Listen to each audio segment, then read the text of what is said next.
The neon lights of Carter's Roadhouse bar flickered against the windows as Samantha Hale pushed the door open, stepping into the thick mix of laughter, cigarette smoke, and the metallic echo of country music humming from the old jukebox. It was a Friday night in Coronado, California, not far from the Naval Amphibious Base, but tonight she wasn't here as a SEAL. She was here as a tired woman who needed a quiet drink after a brutal week of training. Samantha, Sam to those few who knew her well, took a seat at the far end of the counter. She wore simple jeans, a gray sweatshirt, hair tied in a lazy ponytail, looking like any other civilian girl escaping work stress. No one would guess that beneath that calm face lived one of the Navy's most lethal operators, SEAL Team 7, Special Recon, decorated twice, and the only woman in her unit. She ordered a ginger ale instead of whiskey. She didn't drink on Fridays, not after what happened 3 years ago in Djibouti.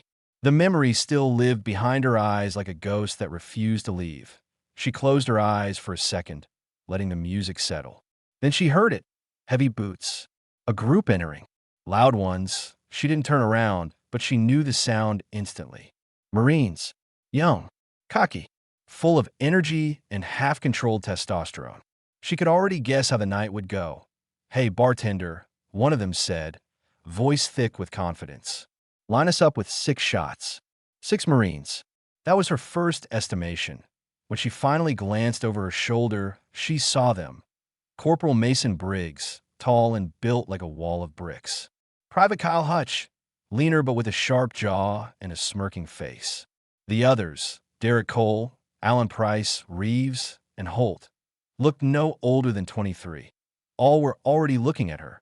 Sam sighed quietly. She really hoped they wouldn't try what she thought they would, but she knew men like this. She had faced them in training, in bars, in missions. And they always made the same mistake, judging her by her height, her quietness, and her gender. Mason elbowed Kyle. "Bro, she's alone, sitting like she wants company. She's cute." Kyle grinned. "Let's say hello." Sam exhaled a long, patient breath. The Marines approached. Mason touched the back of her chair casually and leaned forward. "Evening. You look a little lonely there." Sam didn't glance up. "I'm fine, thanks." Kyle chuckled. "Come on, don't be cold. We're just being friendly." "I understand," she replied. "But no." Mason blinked, surprised she didn't melt under his approach, that he wasn't used to rejection. "Hey," he said, smile tightening, "you don't gotta be rude." "I wasn't," she said calmly. "I was clear." Kyle scoffed. "All right, princess. We'll chat anyway." She set her glass down slowly. "No, you won't." The Marines exchanged looks. Mason leaned closer, voice dropping. "You think you can tell all of us no? What, you're tough or something?" Sam finally turned to look at them. Eyes steady, posture relaxed but controlled. "I'm asking you nicely. Walk away." Kyle laughed. "Or what?" Sam didn't answer. Instead, she turned back to her drink. Wrong move to them. The Marines surrounded her fully now, forming a half circle that blocked her from leaving. Derek Cole crossed his arms. "Don't think you'll escape this conversation." Mason smirked. "Yeah, we're Marines. We don't just back off." She looked up again. "You really don't want to do this?" Kyle placed a hand on her shoulder. The bar went silent, but Samantha's eyes darkened. Not with fear, but with something colder, something trained, something dangerous. She removed Kyle's hand with 2 fingers, like it was a piece of lint. "Touch me again," she said softly, "and I'll put you on the floor." The Marines burst into laughter, loud and mocking. Holt laughed so hard he hit the table. "You? Put us down? Lady, we're Marines." "Good for you," she said. "Now walk away." But Kyle didn't walk away. He leaned in again. "I want to see what you can do, sweetheart." Sam whispered, "Don't." He smirked. He put his hand on her shoulder again. Sam moved. IT was so fast that even the bartender didn't see it. Only the sound reached him. Thump. Kyle was on the ground, staring at the ceiling, clutching his wrist that was now twisted against its natural direction. The other Marines froze. Mason flared with anger. "You broke his wrist." "I barely touched him," Sam replied. "You think you can hit a Marine and walk away?" Mason growled. Sam stood from the stool slowly, quietly. "I'm leaving now." But they stepped in her way. Mason clenched his jaw. "Don't think you'll escape that easy." This time, she sighed louder. "Please," she said. "Last warning." "You're outnumbered," Derek said. Sam looked at them, her face a mix of disappointment and inevitability.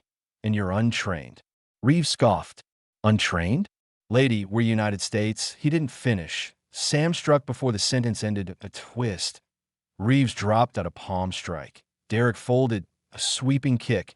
Allen hit the floor point. 3 Marines fell in 4 seconds. The bar watched in stunned silence. Mason took a step back, shock flickering across his face as he realized. This wasn't a girl. This wasn't a civilian. This wasn't normal. Kyle, groaning on the ground, looked up. "Bro, she's not normal."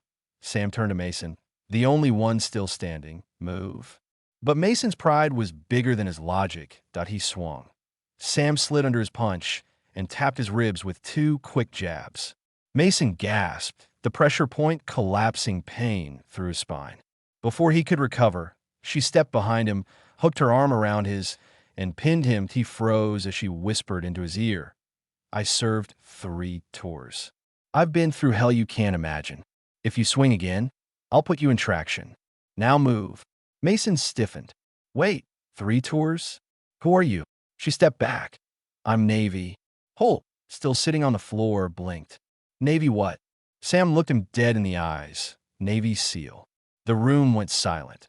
Even the bartender stopped wiping the glass in his hand. The Marines stared at each other in disbelief. Kyle whimpered, We picked a fight with a SEAL." Sam nodded. "You did." Mason swallowed hard. "Ma'am, we didn't know. We thought." "I know what you thought." Her voice softened, but only slightly. "Learn respect. For everyone. Not just for those who look strong." She dropped a 20 on the bar for her drink and headed to the door. Before she left, she glanced back over her shoulder. "And boys," her eyes sharpened. "Train more." She pushed the door open as the cold night air washed over her. She exhaled the tension away. Another night. Another reminder that some lessons come the hard way.